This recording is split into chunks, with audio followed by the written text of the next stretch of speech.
anthem song. Will we all get along? Maybe if we drop in peace instead of bombs. They say it's time for change, or will it stay the same? Can we at least just have a peace to play the game? What are we leaving for? The baby's yet unborn. I know before I'm gone, peace is what I'm working on. We running out of time, let's not get left behind. Get yours, cause I'm gonna get my peace, my peace of mind. Every day we strive for peace, I believe we will defeat the craziness in this world. Taking full responsibility, not blaming you or me. Somebody has to be strong. Every day we strive for peace, I believe we will defeat the craziness in this world. Taking full responsibility, not blaming you or me. Somebody has to stand tall. Peace, tell them what you want, peace. Everybody needs peace. Everybody scream peace. Tell them what you want, peace. Everybody needs peace. Everybody wants peace. Everybody needs peace. Everybody scream peace.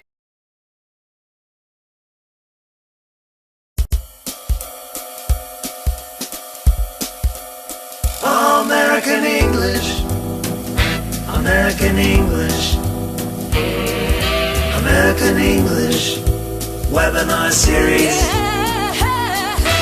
Teach and learn. American English webinar series.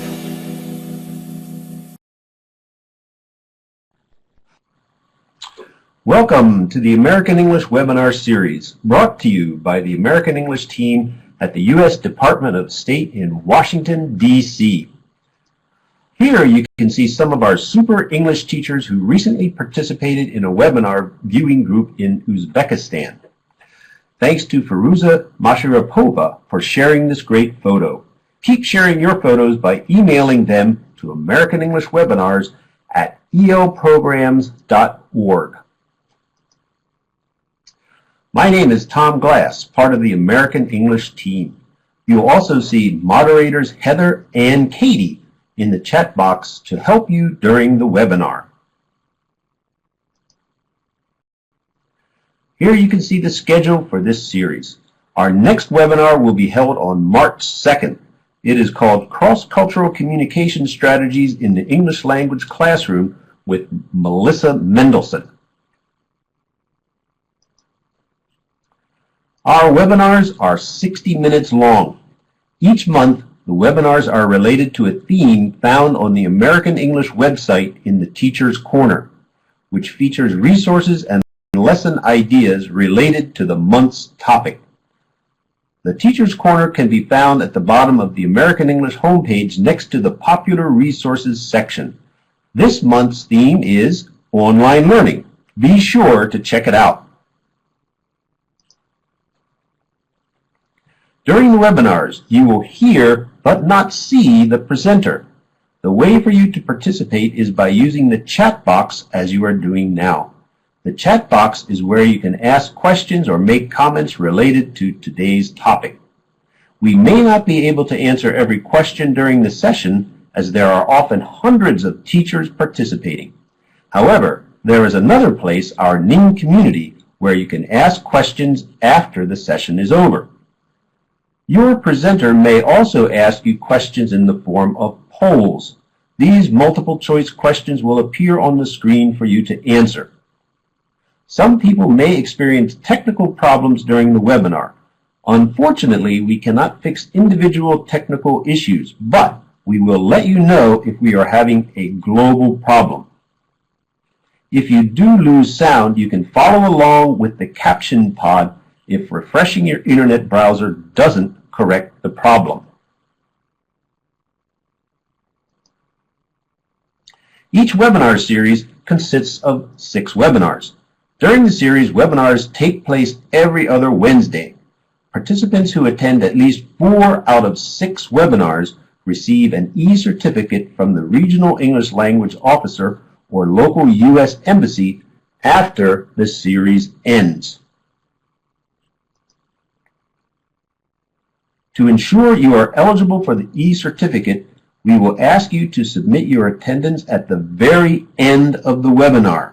Please do not submit it before we request it, or it won't be counted. At the very end of the webinar, you will click on this link we give you and fill out the requested information.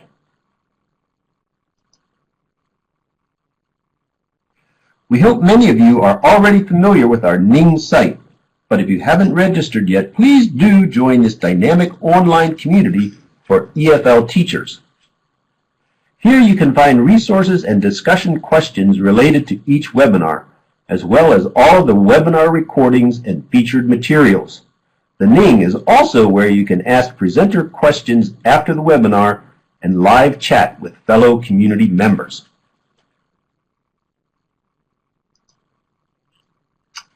Finally, before we get started, as I'm the assistant editor of English Teaching Forum, I want to remind you about this journal for and by English teachers. It's available online on the American English website and in print through regional English language offices and U.S. embassies. Please raise your hand if you've read Forum either in print or online. Oh, great. I see a lot of hands going up. That's great to see.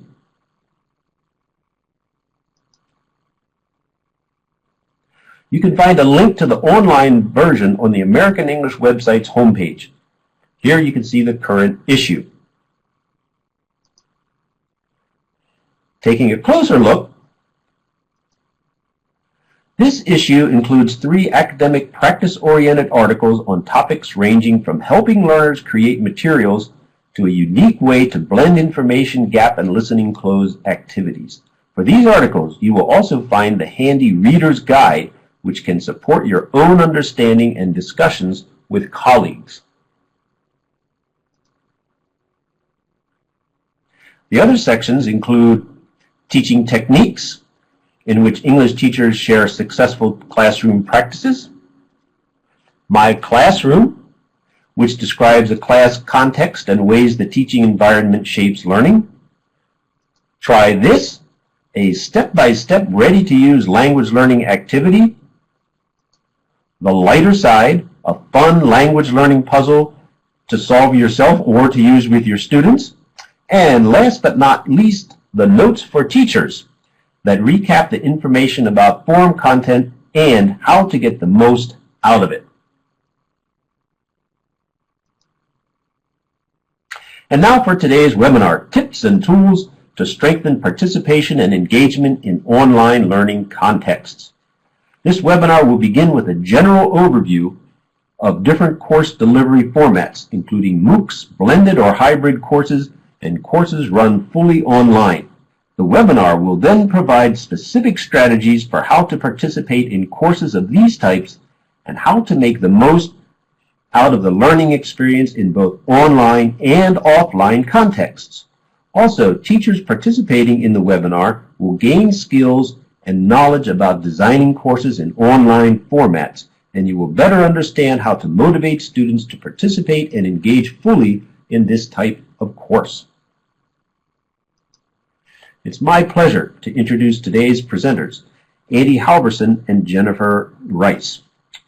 Dr. Andy Halvorsen is currently a faculty member in the American English Institute at the University of Oregon, where he primarily trains pre-service and in-service language teachers in both face-to-face and online contexts. He has a PhD in education from the University of Illinois at Urbana-Champaign, with a focus on bilingualism and biliteracy development and a research specialization in program evaluation. Andy has been involved in ESL, EFL instruction, teacher training, and curriculum development for over 15 years, and he has worked and taught in the United States, China, Japan, Thailand, and Albania. Andy has given numerous conference presentations around the world, and he has authored a range of peer-reviewed articles and book chapters. Jennifer Rice is a senior instructor at the American English Institute at the University of Oregon. For the past 5 years, she has been an online teacher trainer for the English for Specific Purposes Effective Practices course, which is part of the Department of State's e-teacher program. Since 2002, Jennifer has taught university learners in Japan, South Korea, and the United States. Her current research involves investigating the needs of undergraduate English language learners in their content area courses with a special focus on science-related courses. Please welcome Andy and Jennifer.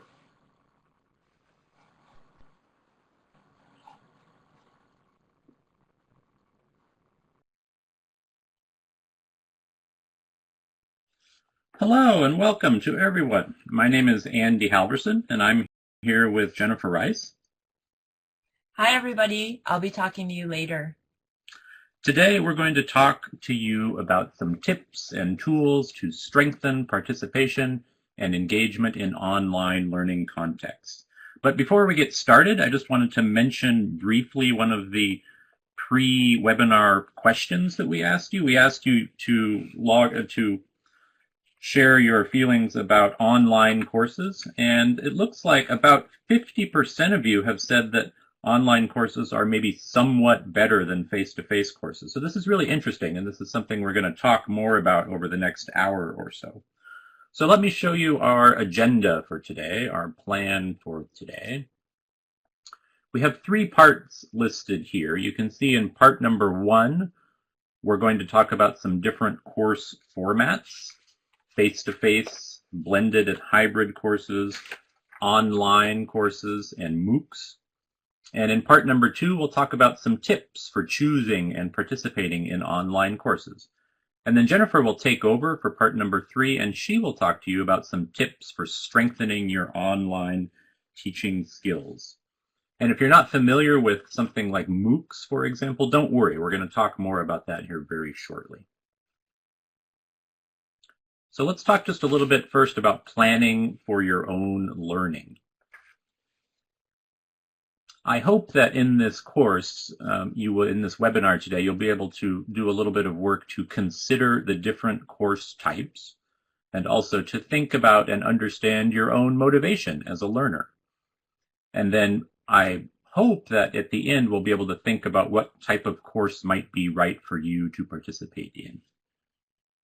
So to get started, I think we need to do a little bit of work to define some terms. It's important that we all have some common language, some common terminology to talk about. So let's go through a few terms that will be important for this webinar. First, face-to-face learning, face-to-face course. This is often abbreviated as F2F. And I think all of you have some experience with a face-to-face course. This is a traditional course, meeting in a classroom, and it's face-to-face between the students and the teachers. A fully online course takes place in the opposite of a face-to-face environment. There's no instructor face-to-face time in a fully online course.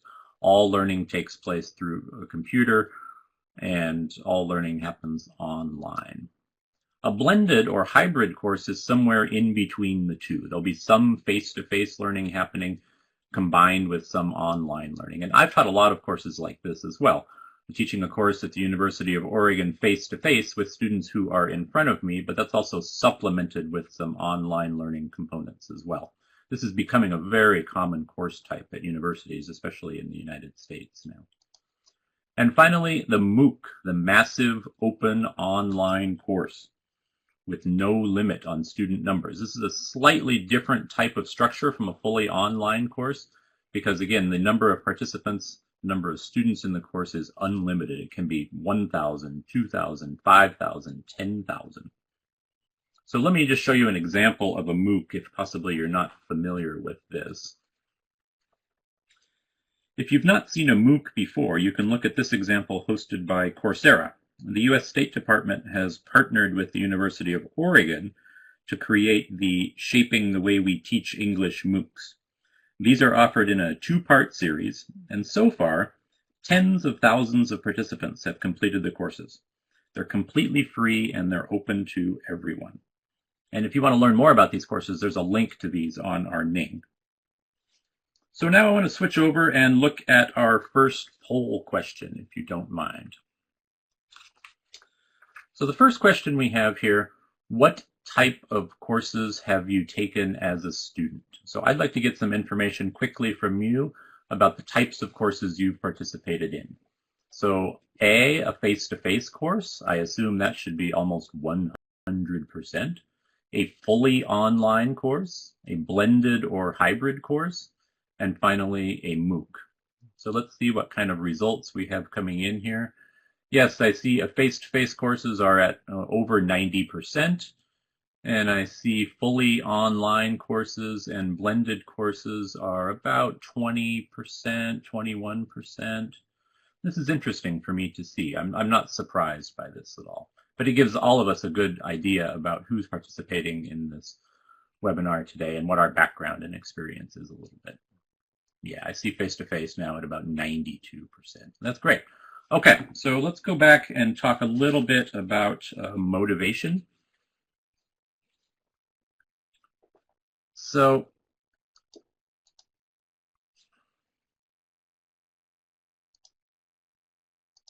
okay, I'm sorry, I want to talk a little bit about course types and characteristics first. A face-to-face course is located in a classroom or a learning space. And in that context, interactions are synchronous. I understand that synchronous might be a new word for you, but synchronous means that it's happening in real time. Face-to-face communication is, there's no time lag, there's no time delay in face-to-face communication. And students and teachers, the numbers are limited in a face-to-face course. In a blended or hybrid course, it's partly in a classroom and partly online. And in this context, interactions can be both synchronous and asynchronous. So asynchronous implies that there is a time delay in the interaction. So that might happen through email, for example. You send an email off to an instructor, it comes back to you 4 hours later. That's an example of asynchronous communication. And that happens quite a bit in blended and hybrid courses. And again, the student and the teacher numbers are limited in this context. And often the online tools are there to support face-to-face learning. In a fully online course, there's no physical classroom space, and interactions can be both synchronous and asynchronous, and student and teacher numbers, again, are limited. And that's different from what I mentioned before about a MOOC. You know, it's a fully online course, again, with no physical classroom space. Most interactions in MOOCs are generally asynchronous, and with a MOOC, the number of students can be, the number of participants can be unlimited. Again, 5,000, 10,000. You can have really large numbers of participants in that type of course environment. Okay, so now having gone through the different course types and characteristics, I want to look at poll question number 2 and ask you to think about how would you describe the interactions in this American English webinar series? Think about all the aspects of the course that you're participating in. Would you say that our American English webinar series is mostly synchronous or mostly asynchronous or a little bit of both, asynchronous and synchronous, or neither? And I'm looking at responses here. It looks like a lot of people are saying C, both synchronous and asynchronous. Yeah, I've got over 80% here. That's great. I think I mostly agree with that. We have a Ning component that offers a discussion that happens in an asynchronous context. There's also a synchronous real-time chat happening right now. And I'm speaking to you live right now. So there is both a synchronous and asynchronous component to what we're doing with the American English webinar series. Okay, great. Let's go back then to talk a little bit about motivation now. When we think about different course types, it's important to think about both how and why we choose to participate. Traditionally, face-to-face courses have been associated with required learning. This is true for most young students going to school, for example. They don't really get much choice in the matter. On the other hand, many MOOCs are completely free and open to anyone. If you want to be involved, you must choose to participate. Think about your own motivation for a moment. How do you feel about participating in different types of courses? Let's have a look at one more poll question now to see. So poll question number 3, how do you feel about taking courses in general? I'm talking about all types of courses here. You, A, enjoy taking courses for your own personal benefit. B, taking courses helps me move ahead in my work and life, but I don't always enjoy it. And C, I only take courses when required to do so. So this is about what I expected. I see a little balance between A and B. Some of you are motivated for personal benefit and gain to take courses. And some of you do take courses for work and for life, but maybe you don't always enjoy them. And I think that's fair. That's true of a lot of people having to take courses. We don't always enjoy the courses that we have to take for work, for example. So we're at about 75% for A. That's great. Okay. So let me move ahead just quickly and talk about some very general advice for you, thinking about what course type is right for you. A couple things you should be sure to consider. You should consider your own level of motivation, and you should consider your own needs as a learner as well. And I think if you can think about these two things, they help you consider whether a fully online course, a MOOC, or a face-to-face course might be a better option for you. Great. Now I'm going to give us just a minute to pause and think. Please, I would like you to take 30 seconds and consider the following question that I'm going to put up here. And after 30 seconds have passed, I will ask you to type some of your responses into our chat. So again, I want you to pause for 30 seconds. For 30 seconds, you're not going to hear my voice. After 30 seconds, I'll come back and I'll ask you to type some of your responses into our chat. So here is our question. Please take 30 seconds, pause, think, and then we'll come back to see some of your responses.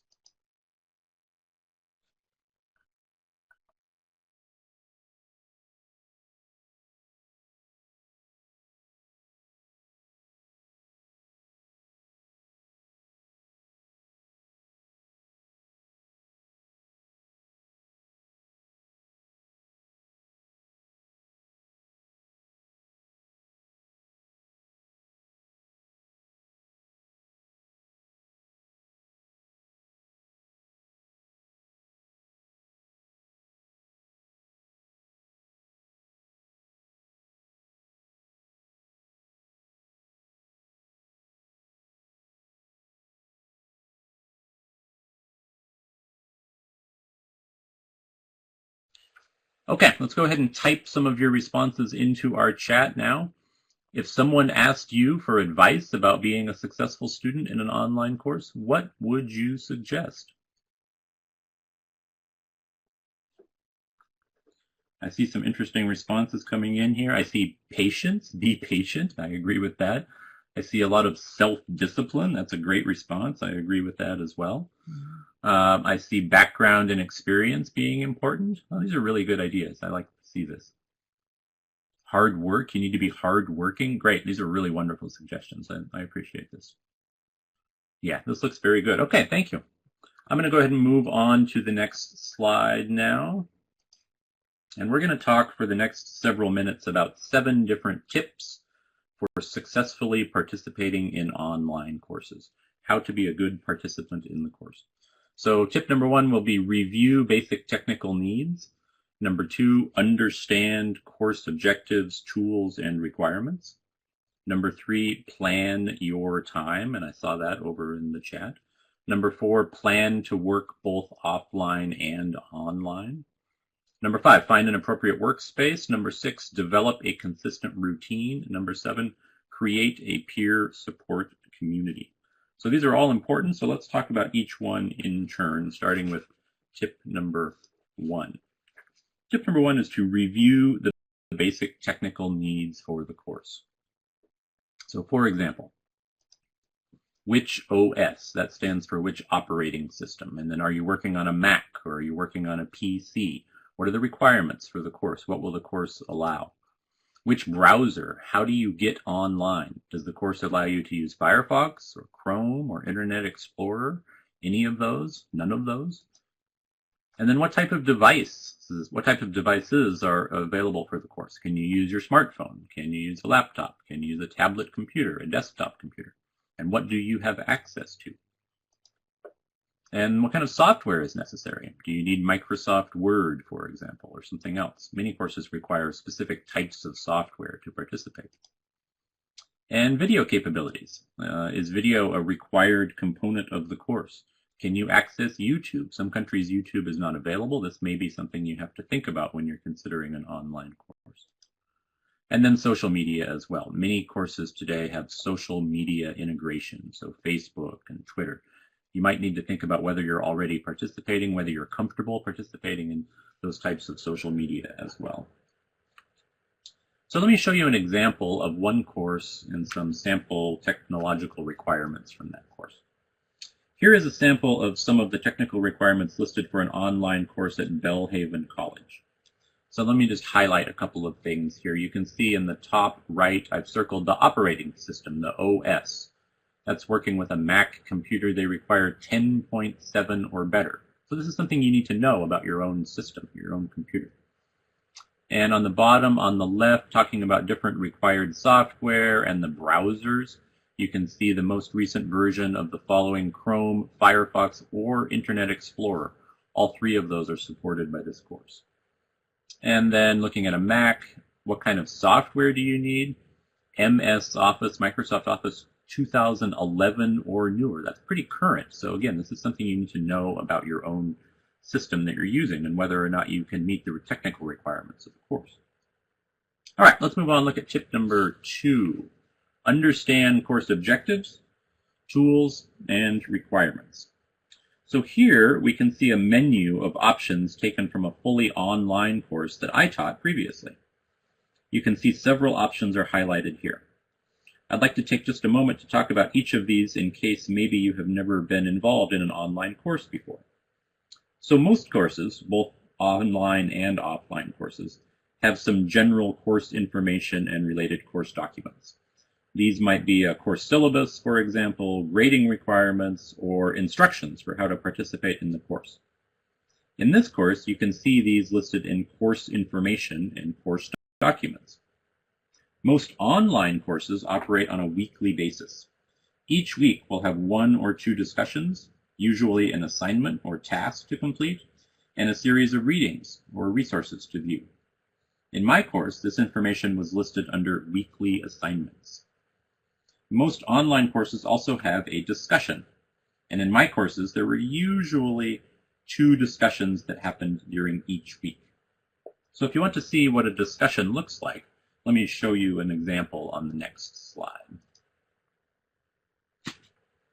Here you can see what a typical online discussion looks like. This might look familiar to you. This was taken from our name. You have the name of the participants listed very clearly, and you also have a place where you can click reply to respond to the posts. These types of discussions happen in most all online courses. And later on today, Jennifer will talk to you about how to specifically look at discussions and also how to grade discussions as well. All right, so let's move on to tip number 3, planning your time.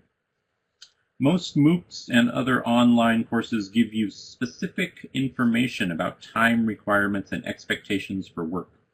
It's very important that you consider these when you're thinking about participating in a course. This is an example of a MOOC offered by edX on learning basic Chinese, and you can see the time expectations listed. You can see, for example, the length of the course is 6 weeks. The amount of effort is 4 hours per week. So I think it's important that you know the total number of weeks, you know the teacher's expectations for hours per week, and that you plan a weekly schedule according to when you will be available. So planning your time is really important, I think. All right, let's move on and look at tip number 4. Plan to work both online and off. So to think about working online and off, I'd like to ask a question for our discussion. What do you think you can do as a participant in an online course if you have limited access to the internet? How can you fully take advantage of time spent both online and off? So let's open that up for some answers in the chat. What can you do as a participant to take advantage of the online and offline time?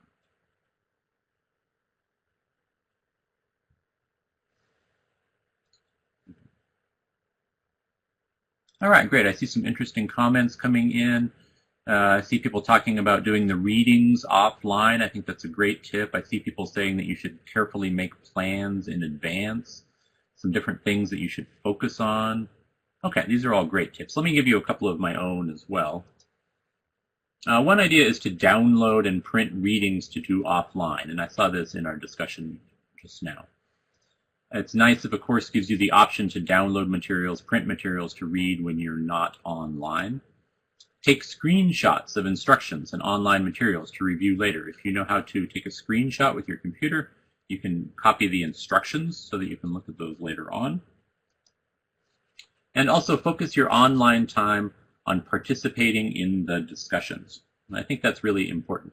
The best way to take advantage of your time online is to focus on looking at discussions and being a participant in the discussions. Okay, great. Let's move on and look at tip number 5 now. Find an appropriate workspace. In my own experience as both a teacher and a student of online courses, the space you are working in really matters. One thing that is nice about online learning is that you can be flexible in terms of where you study, and that's great. However, just like a face-to-face course, if you have a study and work space that is consistent and organized in a way that you're happy with, then you can increase your chances of success. So I know that we all work differently. You need to think about what your preferred workspace is and find a space that works for you and try to be consistent with that space. It's really helpful to work in the same space, I think, if that's possible.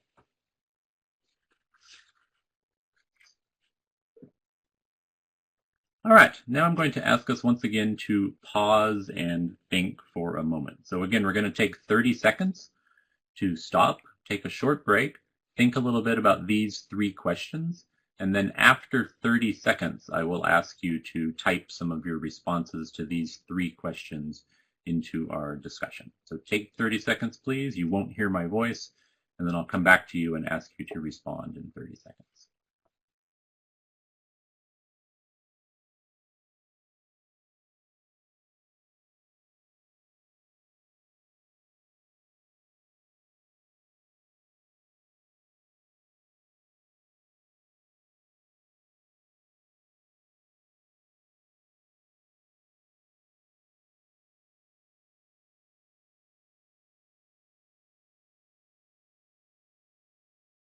About 30 seconds, so let's go ahead and type some of your responses to these 3 questions into the discussion.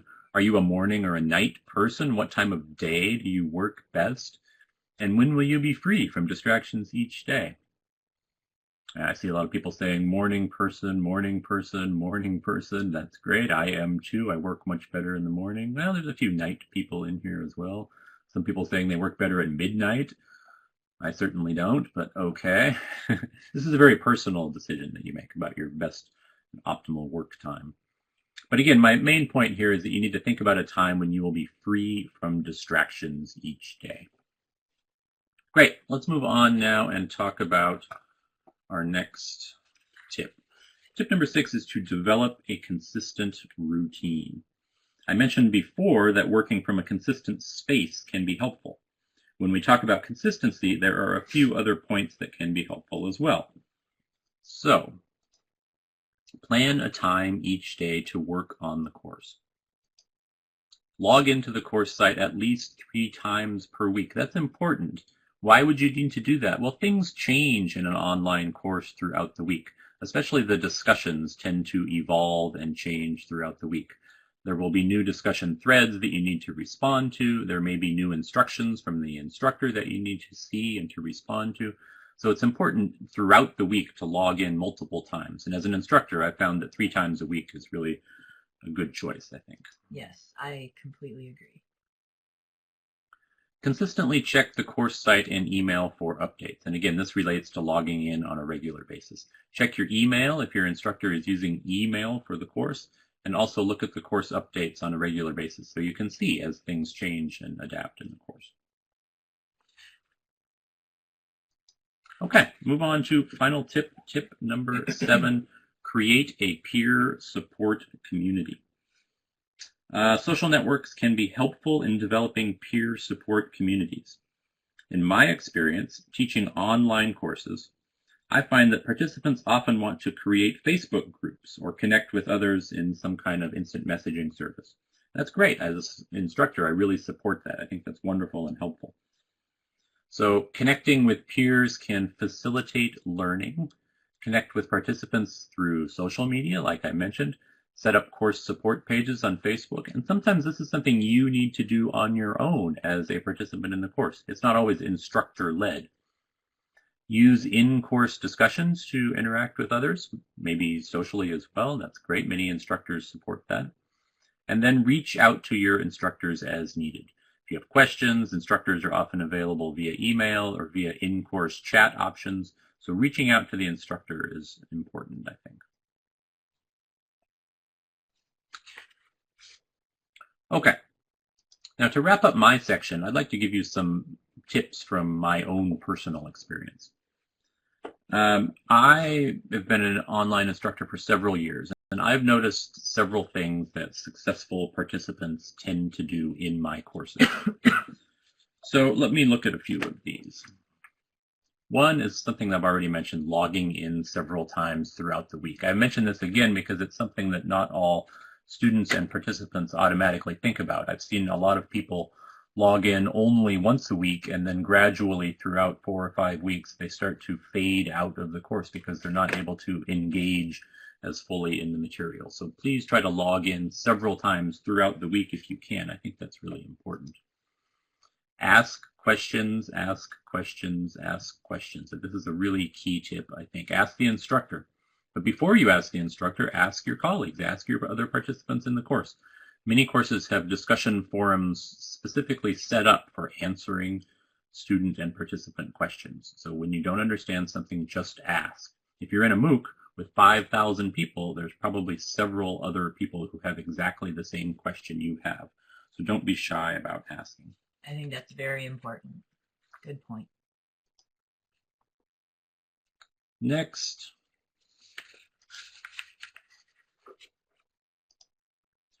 Reply early to discussion questions to get more feedback. And again, this is something that without experience you might not have thought about as a participant in an online course.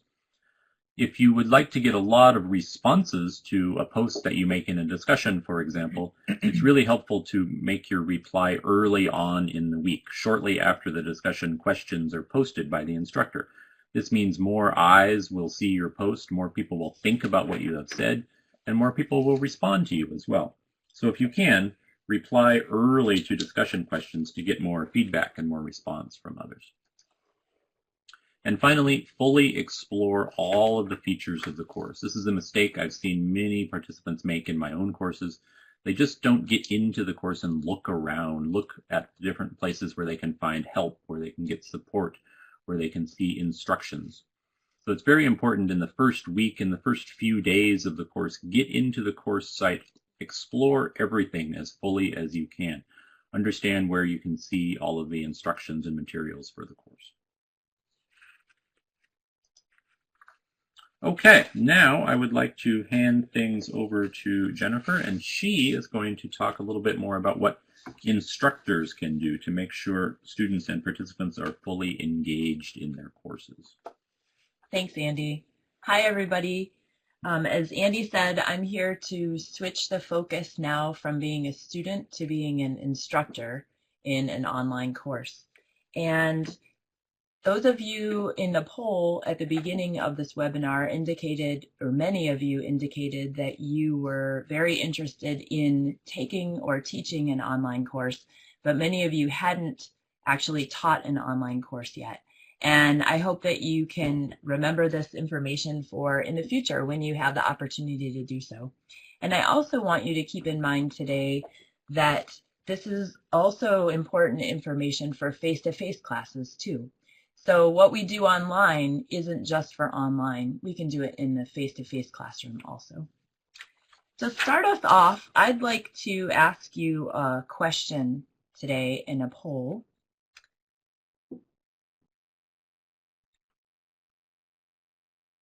So as a learner, when you have a deadline to meet, which best describes you?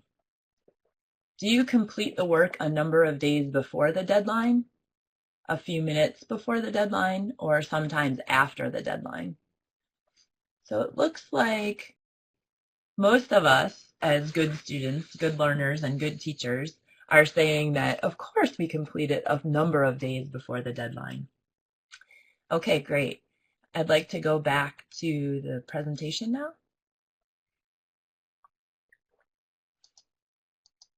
Okay, and I'd like to share with you some ideas on how we can make that happen in, oops, something's happening with my PowerPoint here. I'd like to share with you some ideas on how we can make that happen in our online courses.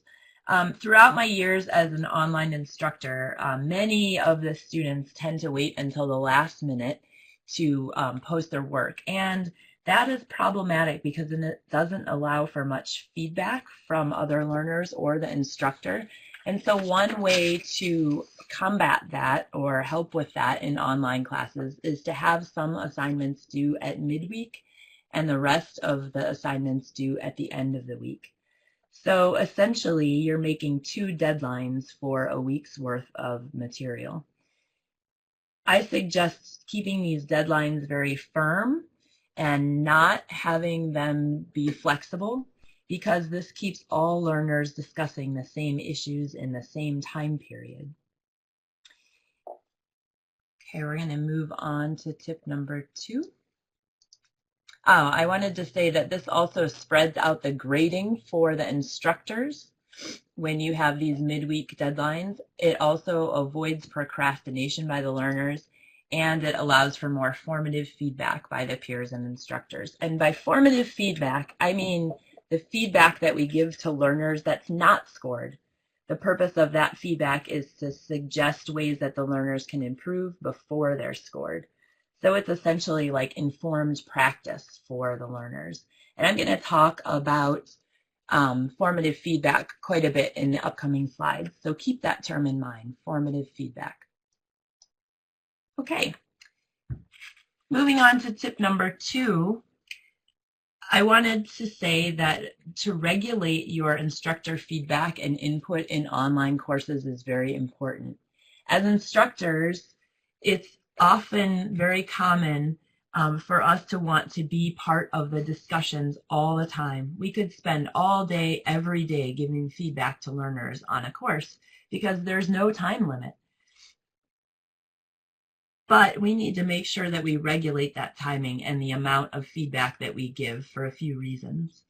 First, it allows the learners to work together and to negotiate the meanings, and they use that language for a purpose.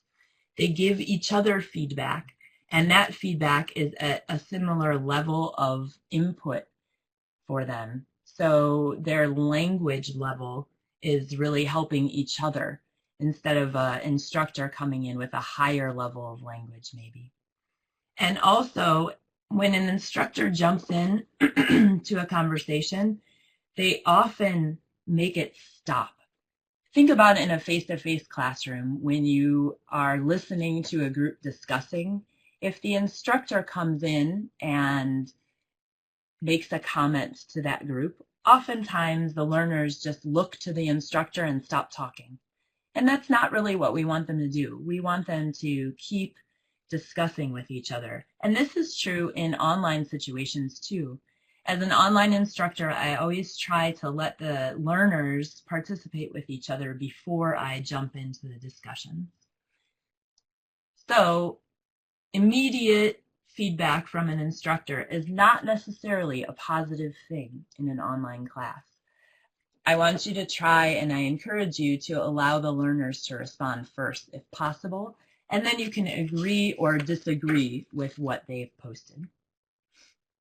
Okay, we're going to move on to the next example of what I mean by regulate instructor feedback and input. And what I mean by that is that in face-to-face classes, if learners are off track, we might stop the whole class or wait until the end of an activity and then give them feedback or clarification to the whole group. And this would help students by not hurting their self-esteem. since we're trying to address the whole group as a whole and get them back on track in an anonymous way, it really saves their face. It helps them keep their self-esteem up. In online courses, we can do the same thing by posting a message to the discussion board that everybody can see, but not addressing that post to a specific person.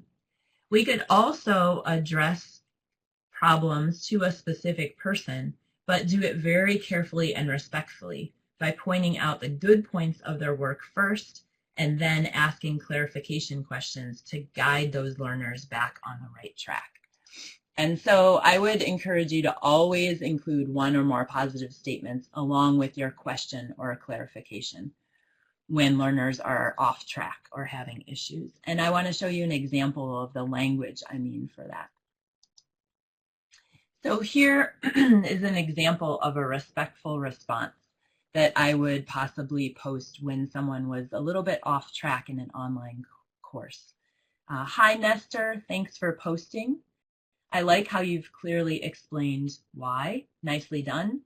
But I have a question about X, though. What did you mean when you wrote blah, blah, blah? When you have time, could you clarify that for me? And so in this way, I'm asking for the learner to explain their reasoning or possibly change their answer. And I'm doing this in a respectful way that could guide the learner back on track. And another way to help learners engage successfully is to use email, but to use it sparingly. And when I mean use it sparingly, I mean that we shouldn't use email for the bulk of our course, but we should use it to check up on specific learners who might be having some problems, or possibly to give a weekly summary of what's to come and how it ties into the previous lesson. But I would encourage you to use email only in these ways, and encourage the learners in your course to only use email to ask personal questions, maybe regarding grades or something about them being absent. But all other questions and communication, I would encourage you to post on the learning management system, on the discussion board, so that all others can benefit from seeing those answers too. Okay, we have another poll question, and this poll question is about when you give formative feedback in your class. Okay, there we go. When you give formative feedback during your class, what do you usually do? Do you focus on the learners who are almost always successful and congratulate them on a job well done? Do you focus on the learners who almost always struggle and give them extra guidance? Do you focus on giving formative feedback to all learners? Or do you focus on giving formative feedback to all learners and have a method for ensuring that you do not only focus on the same learners over and over again?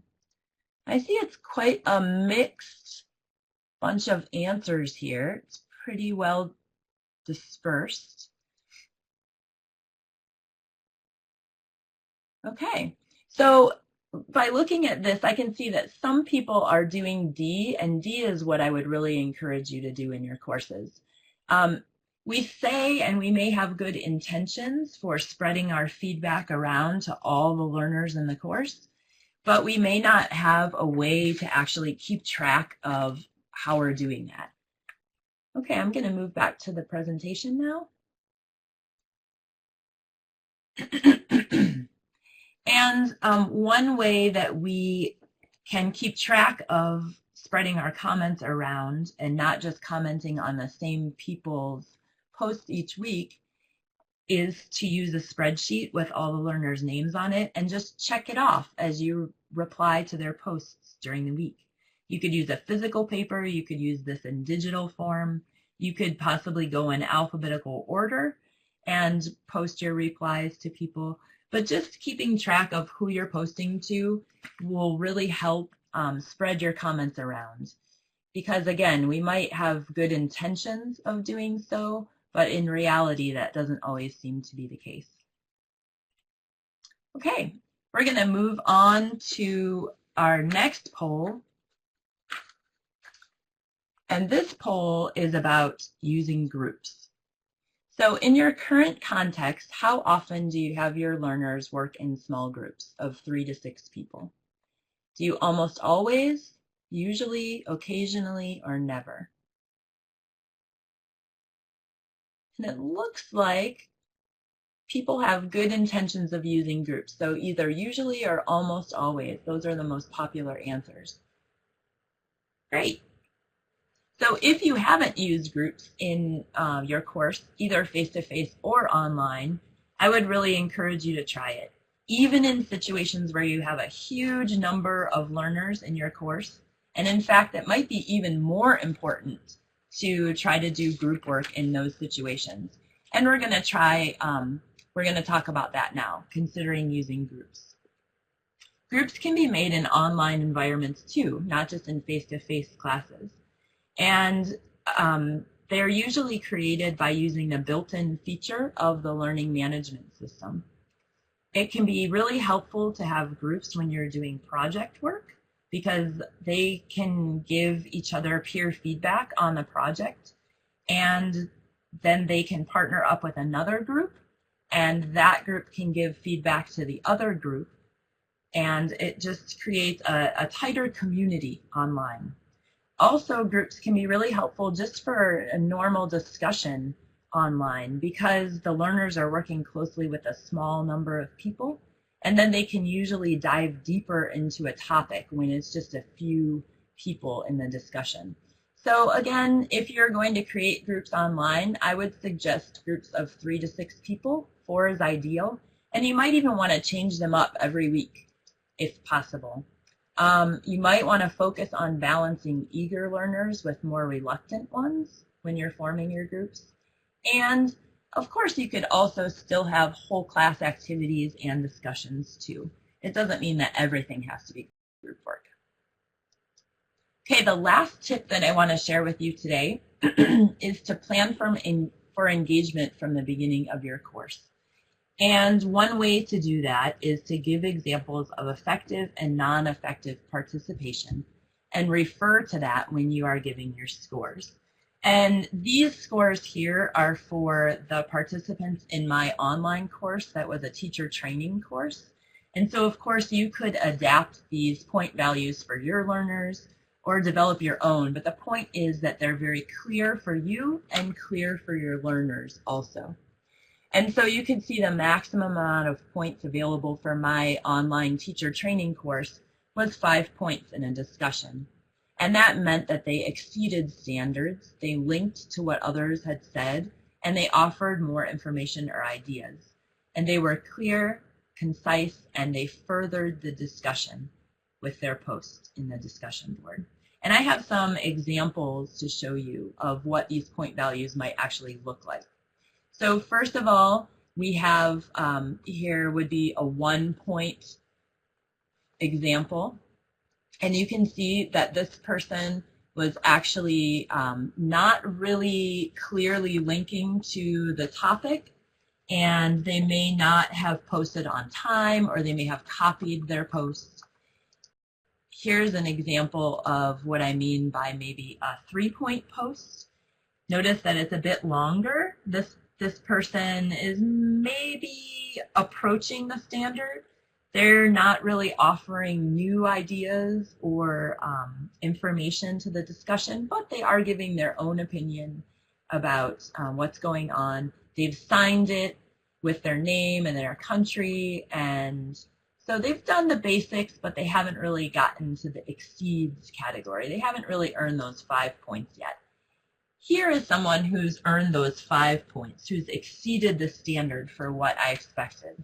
And this level of detail that I show the students, I give them these examples in the course so that they know what I expect. So here you can see this person is linking to what others have said in the discussion right here. So they're linking to these people who have already posted. They are giving examples of what they mean here. For an example, they are giving a link to more information where people can go and read about. And so they've really done a great job furthering discussion here with their posts. And so again, this level of detail is really important to show your learners in an online course so they know exactly what to expect. Okay. Now, this is a word that most people are really familiar with, especially teachers, plagiarism. So plagiarism is when we do not give credit for other people's ideas or other people's writing. And I would like to ask you a question. I would like you to raise your hand if you've ever had to deal with a learner who's plagiarized something for your class. I see lots and lots of hands going up. That's a lot of hands. Yes. So if you don't mind, go ahead and give me a quick example in the chat box of how you dealt with plagiarism in your class. Oh, I see many people saying constantly, yes. Does anyone have an idea of how they've dealt with it in their class? 0 points. Yes, that's a common thing. Call on students personally. Yes, good. Okay, so it looks like people have a lot of problem with plagiarism, and mostly people are deducting points for it. Okay, so I want to give you one idea that might help you in an online course of how to lessen the chances or maybe even avoid plagiarism altogether. And that is to ask the learners to apply skills or concepts covered in the class to their own context or situations. We don't want our learners to be copy machines. We definitely want our learners to have their own ideas and connect what they're learning to their life.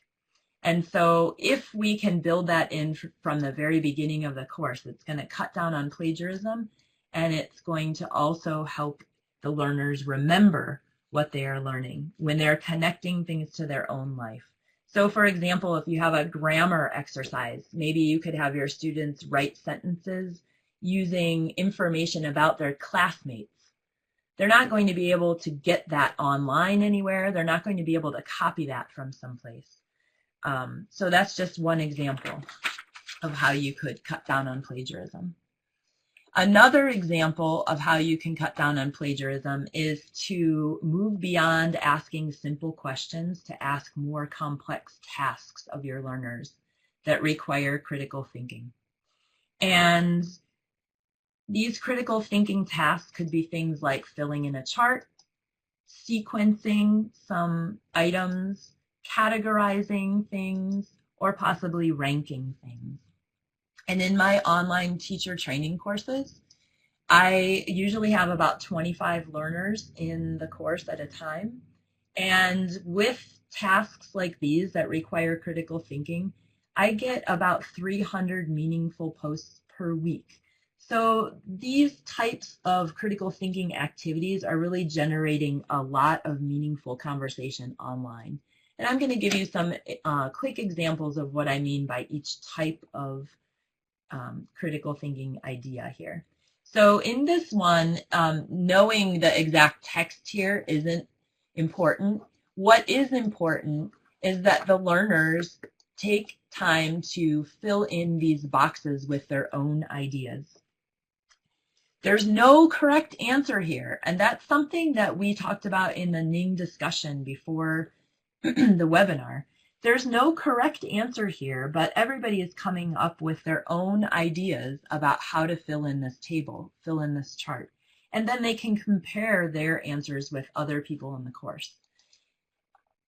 This is also allowing them to critically think about their own context. And I, in the directions here, told learners that they could create their own column if they wanted to that pertained to their own context, and write their own ideas there. And that wouldn't allow them to compare with others, but it would allow them to think critically more about their situation.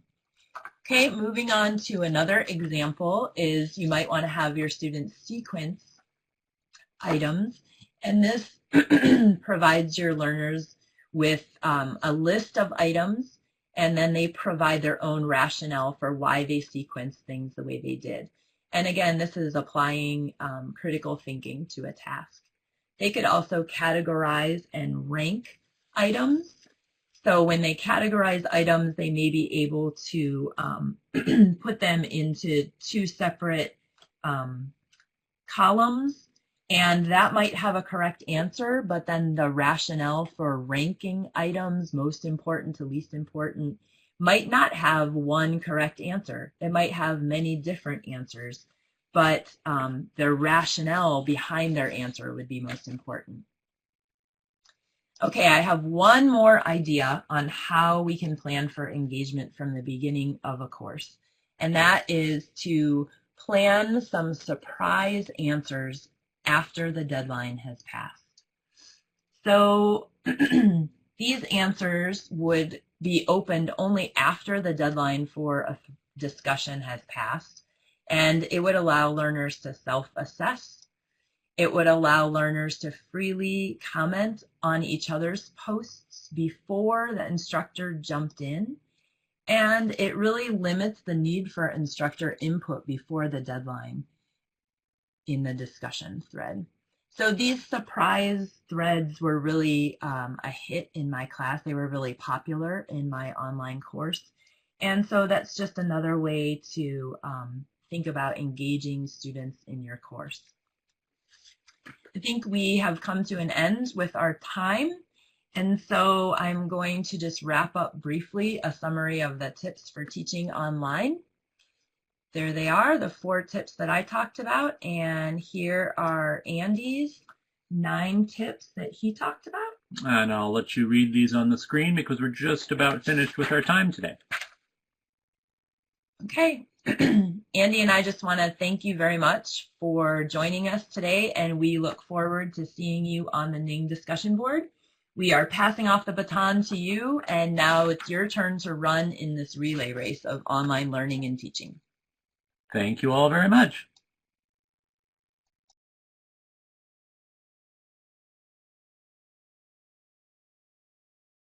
All right. Thank you so much, Andy and Jennifer, for the outstanding overview of online learning contexts and the factors that affect our success both as lifelong learners and as teachers. We can definitely use your tips for learners to mentor our students who are interested in online learning as well. So thanks so much for that great presentation. I also want to say a big thank you to our audience for your active participation today. And I want to remind you that our next webinar is going to take place right here on March 2nd. The title is Cross-Cultural Communication Strategies in the English Language Classroom, and our presenter will be Melissa Mendelson. So we look forward to learning with you then and during the future webinars.